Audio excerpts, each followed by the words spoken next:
हक खतीब साहब को जब ये पता चलता है कि उनके आस्थाने में इस दिन बहुत ज़्यादा रश होगी तो वो पहले से 4-5 लोगों को तैयार करते हैं और उनको उस मजमे के अंदर छोड़ देते हैं। तुम व्हील चेयर पे आओगे, तुम्हारी टांगें तो बिल्कुल ठीक है, लेकिन तुमने ये शो करना है कि तुम्हारी टांगें ठीक नहीं है। फिर जब तुम्हें दम किया जाएगा तो तुमने उस व्हील चेयर से खड़े होकर चलना स्टार्ट कर देना। उसके बाद सेम टू सेम इस तरह का दावा एक जिम्बाब्वे के अंदर रहने वाले सेल्फ प्रोक्लेम्ड प्रॉफिट भी करते हैं। वो अपने आप को ऑल नोइंग का दावा करते हैं। वो ये कहते हैं कि वो सब कुछ जानते हैं। ये उसको ये बता रहे होते हैं कि तुम्हारी फ्रिज के अंदर टमाटर पड़े हुए हैं। ये इंतहाई एक फजूल और बेहुदा बात है, क्योंकि जो टमाटर हैं वो हमेशा फ्रिज के अंदर ही होते हैं। आप उनको कभी भी टॉयलेट के अंदर नहीं रखेंगे। इसको पहले से ये बताया गया था कि तुमने जब बाबा जी के सामने आना है, तुमने ये कहना है कि मेरे गले में खुजली है। इस औरत को गले के अलावा और भी बहुत सी जगह पे खुजली होगी, लेकिन नाम इसने सिर्फ अपने गले का लिया। बदकिस्मती से वो टेक्निक जो किसी ज़माने में एक अंग्रेज़ी जादूगर क्रिस एंजल अपनी वीडियोस के अंदर जादू दिखाने के लिए इस्तेमाल किया करता था, हूबहू उसी टेक्निक का इस्तेमाल आजकल के कुछ रूहानी मौलजीन या स्पिरिचुअल हीलर्स कर रहे हैं।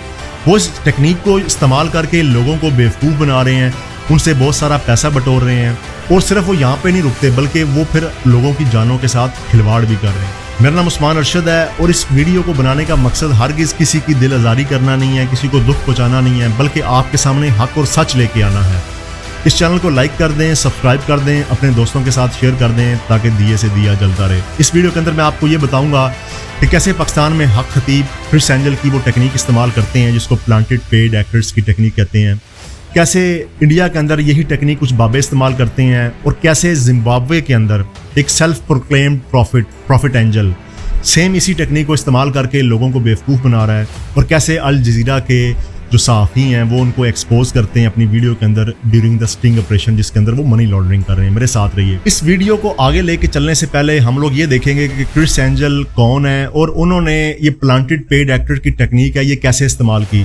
क्रिस एंजल न्यूयॉर्क बेस्ड एक मैजिशियन है और इन्होंने अपने मैजिक के अंदर बहुत ज़्यादा नाम कमाया, और इनके फेमस होने की जो वजह थी वो ये थी कि आमतौर पर जो जादूगर होते हैं उन पर यह आरोप लगाया जाता है कि ये एक टेक्निक यूज़ करते हैं जिसे हम लोग कैमरे की एंगल की टेक्निक बोलते हैं और एडिटिंग टेक्निक बोलते हैं। उसको इस्तेमाल करके ये लोगों को जादू दिखाते हैं, और इस चीज़ को गलत साबित करने के लिए क्रिस एंजल ने प्लांटेड पेड एक्टर्स की टेक्निक लेके आया, जिसके अंदर लोगों को ये बताया गया कि इसके अंदर किसी किस्म की कैमरे की ट्रिक और एडिटिंग इन्वॉल्व नहीं है, बल्कि वहाँ पे जो लोग मौजूद हैं वो भी इस ट्रिक को देख के हैरान परेशान हो रहे हैं। इस टेक्निक की आपको समझ उस वक्त तक नहीं आएगी जब तक आप ये वीडियो नहीं देखेंगे। जैसे कि आप इस वीडियो में देख सकते हैं कि क्रिस एंजल पानी के ऊपर चल रहे हैं।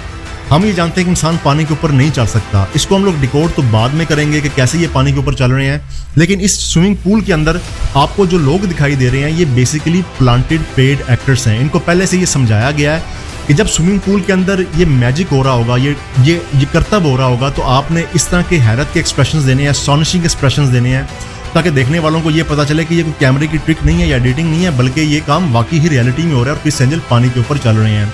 ये जो खातून आपको दिखाई दी है जो कि पानी के नीचे से गई है, ये जो लोग हैं जो कि हैरत का मुजाहरा कर रहे हैं, ये तमाम के तमाम पेड एक्टर्स हैं, और उनको ये पहले से बताया गया था कि कैमरे के सामने आपने इस तरह से एक्टिंग करनी है।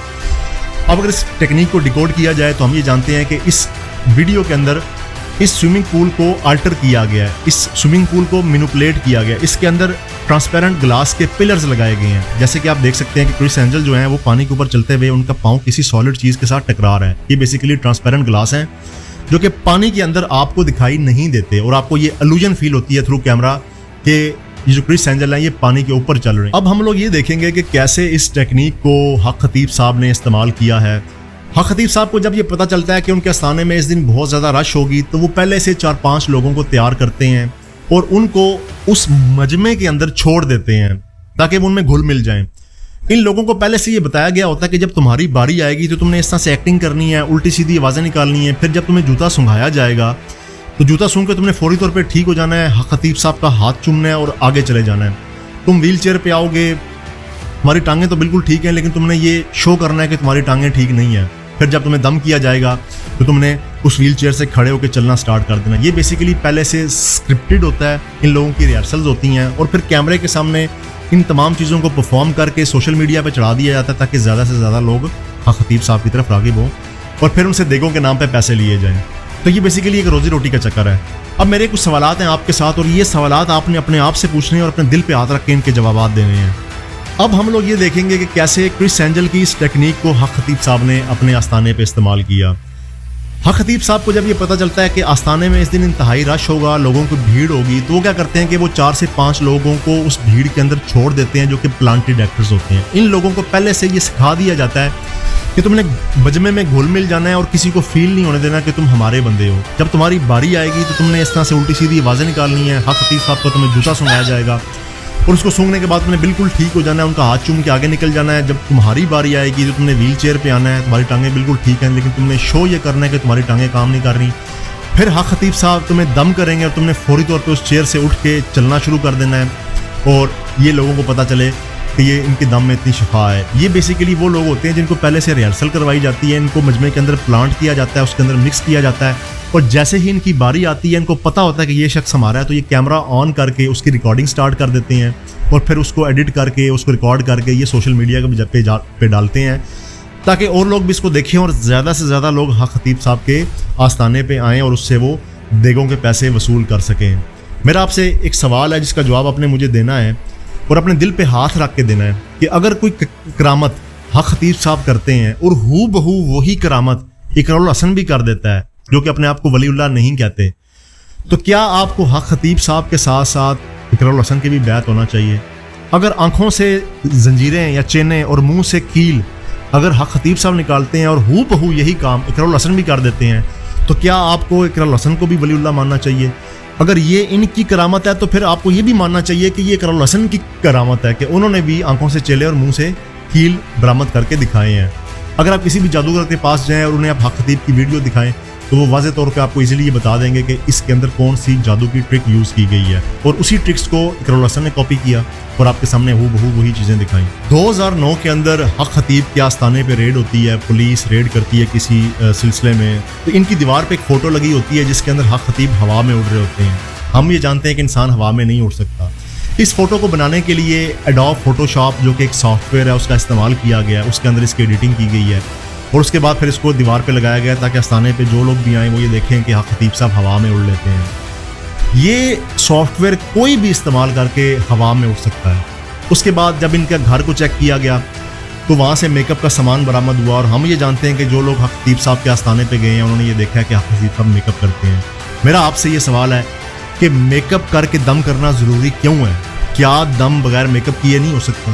क्या मुफ्ती तारिक मसूद साहब, मौलाना तारिक जमील साहब बगैर मेकअप करके टीवी पे नहीं आते? तो फिर ये क्यों आते हैं? ये एक सवाल है जिसका सवाल का जवाब आपने अपने आप को खुद देना है। उसके बाद सेम टू सेम इस तरह का दावा एक जिम्बाब्वे के अंदर रहने वाले सेल्फ प्रोक्लेम्ड प्रॉफिट भी करते हैं। वो अपने आप को ऑल नोइंग का दावा करते हैं। वो ये कहते हैं कि वो सब कुछ जानते हैं। वो टीवी के सामने एग्जैक्टली इस तरह की ड्रामेबाजी करते हैं। उसके सामने एक पेड एक्ट्रेस आती है, ये वही प्लांटेड पेड एक्ट्रेस है, वो आके उल्टी सीधी आवाज़ें निकाल रही होती है और Angel says he is all-knowing and all-seeing. I went into your refrigerator. I'm seeing your refrigerator now. Inside the refrigerator to your left, there is something written grilled beef, a pack of grilled beef. And on this side there are 3 tomatoes inside the refrigerator. ये उसको ये बता रहे होते हैं कि तुम्हारी fridge के अंदर टमाटर पड़े हुए हैं। ये इंतहाई एक फजूल और बेहुदा बात है क्योंकि जो टमाटर हैं वो हमेशा फ्रिज के अंदर ही होते हैं। आप उनको कभी भी टॉयलेट के अंदर नहीं रखेंगे क्योंकि टमाटर खाने पीने वाली चीज़ है और ये वक्त के साथ ख़राब हो सकती है। उसके बाद जब अल जज़ीरा जो कि एक बड़ा मशहूर और मारूफ टीवी चैनल है, वो एक स्टिंग ऑपरेशन करते हैं जिम्बाब्वे के अंदर लोगों के सामने ये एक्सपोज करने के लिए कि कैसे वो गोल्ड की स्मगलिंग हो रही है, तो उस स्मगलिंग के अंदर प्रॉफिट एंजल भी पाए जाते हैं। ये वहाँ पे लोगों को ये कह रहे होते हैं, इनके सामने एक स्मगलर आता है और वो ये कहता है कि हमने $1 बिलियन की स्मगलिंग करनी है। तो ये उसको कहते हैं कि हमने इतने $1 मिलियन की तो स्मगलिंग की हुई है लेकिन हमने $1 बिलियन की स्मगलिंग अभी तक नहीं की हुई। At the beginning, at least 1 million something. 1 billion. Yeah. Now we have done maybe for 200 million, 300 million, but we have not done for 1 billion per se. Angel and his assistant take Mr. Stanley aside. What I'm telling you, I'm the second largest diplomat in the country. You know I can carry me in a bag and nobody's allowed to touch this bag. इस तरह के जो लोग होते हैं ये इंचाई नीच होते हैं और ये मतलब कोई भी घटिया से घटिया हरकत भी कर सकते हैं पैसे कमाने के लिए। इस शख्स को ये ख्याल नहीं आया कि जिम्बाब्वे के लोग ऑलरेडी इतने गरीब हैं, उनके ऊपर सैंक्शंस हैं। ये लोगों के साथ वेस्टर्न के साथ मिल के वहाँ पे मनी लॉन्ड्रिंग भी कर रहे हैं। उसके अलावा ये वीडियोस भी रिकॉर्ड करके तो जो है वो ऑन एयर करके लोगों को बेवकूफ़ बना रहे हैं और बहुत सारा पैसा कमा रहे हैं। तो उस अल जजीरा की डॉक्यूमेंट्री का जो लिंक है वो मैं डिस्क्रिप्शन में दे दूंगा, आप उस वीडियो को लाजमी देखें और देखें इन लोगों को कि ये कैसे कितने वारदाती लोग हैं और ये कैसे लोगों को बेवकूफ़ बनाते हैं। उसके बाद सेम टू सेम यही हरकतें हमें इंडिया में देखने को दिखाई देती हैं। दो बाबे जो कि इंतहाई बेहुदा और हाईली ऑब्जेक्शनेबल हरकतें करते हैं। उनमें से एक बाबा जी हैं जिनके सामने एक खातून आती हैं और वो खातून आके ये कहती हैं कि मेरे गले में खुजली हो रही है। ये बेसिकली ये भी एक प्लांटेड एक्ट्रेस है। हल्की सी खुजली है, बस चीकन में आराम है। गले में खुजली है? हाँ, ना। आप मुंह खोलो, लगाओ माइक, पूछो कहाँ है खुजली? खत्म, माइक पे बोलो।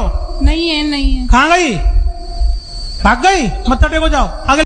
इसको पहले से ये बताया गया था कि तुमने जब बाबा जी के सामने आना है, तुमने ये कहना है कि मेरे गले में खुजली है। इस औरत को गले के अलावा और भी बहुत सी जगह पे खुजली होगी, लेकिन नाम इसने सिर्फ अपने गले का लिया है। बाबा जी कुछ मंत्र पढ़ते हैं और कहते हैं कि इसको माइक लगाओ। वो फिर माइक में ये कहती है कि मेरी अब जो गले की खुजली है वो ठीक हो गई है। ये इंतहाई एक बचकाना हरकतें हैं। ये वाकया इंडिया की न्यूज़ के अंदर रिपोर्ट होता है, जिसके अंदर एक खातून होती है, उसको सांप काट जाता है और उसका जो हस्बैंड है वो बजाय उसको हॉस्पिटल लेके जाने के उसको एक बाबे के पास लेके चला जाता है। वो क्या करता है बाबा, वो उसे ये कहता है कि इस खातून को गोबर के अंदर ढांक दो ताकि जो सांप का जहर है वो असर ना करे। उस औरत को गोबर के अंदर ढांप दिया जाता है, लेकिन सांप का जहर जो है वो असर कर जाता है और उससे उस खातून की डेथ हो जाती है। ये मैं आपसे एक सवाल पूछूंगा कि इस मौत के पीछे कौन है? इस मौत के पीछे वो बाबा भी है और उसका हस्बैंड भी है, जिनको ये पता होने के बावजूद कि इस खातून को सांप काट चुका है, इसको मेडिकल अटेंशन की ज़रूरत है, और वो बाबा और उसका जो हस्बैंड है वो उसमें इक्वल के उसके मर्डर के अंदर इक्वल शरीक है। डेफिनेटली काटा तो सांप नहीं है, लेकिन उस चीज़ को ठीक किया जा सकता था कि उसको मेडिकल अटेंशन टाइम पर दे दी जाती। उसके बाद इस वीडियो का ख़त्म मैं एक छोटी सी बात करूंगा। जब भी मैं इस चीज़ को सोचता हूँ, जब भी वो वीडियो मेरे सामने आती है, मेरा दिल खून के आंसू होता है। एक छोटी सी बच्ची, उसने दुनिया में क्या देखा, उसके दिल में सुराख होता है और उसका जो बाप है उसको कोई ये बंदा कहता है कि बजाय इसको आप डॉक्टर के पास लेके जाने के, आप इसको हक खतीब के पास ले जाएं। हम ये जानते हैं कि दिल में सुराख बाज़ औक़ात बच्चों के होता है और वो जब वो बड़े होते हैं तो आहिस्ता आहिस्ता उस चीज़ से रिकवर कर जाते हैं, वो ठीक हो जाते हैं। ये हक खतीब के पास जाते हैं, हक खतीब साहब कहते हैं कि तुमने डॉक्टर से इलाज नहीं करवाना, इसको जो है वो दम करवाने हैं, उससे ये ठीक हो जाएगी। बच्ची की हालत बिगड़ती जाती है। ये वीडियो बकायदा टीवी पे मौजूद, आप इसको देख सकते हैं, यूट्यूब पे मौजूद, आप इसको देख सकते हैं।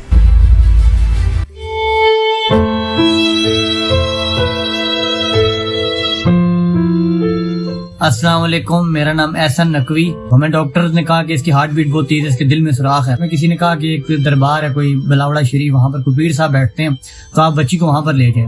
वहाँ पर मैं गया, पूरी रात हम बैठे रहे, जब मेरा नंबर आया बहुत मुश्किलों से। उन्होंने कहा कि आपने इस बच्ची को मेडिसिन नहीं देनी।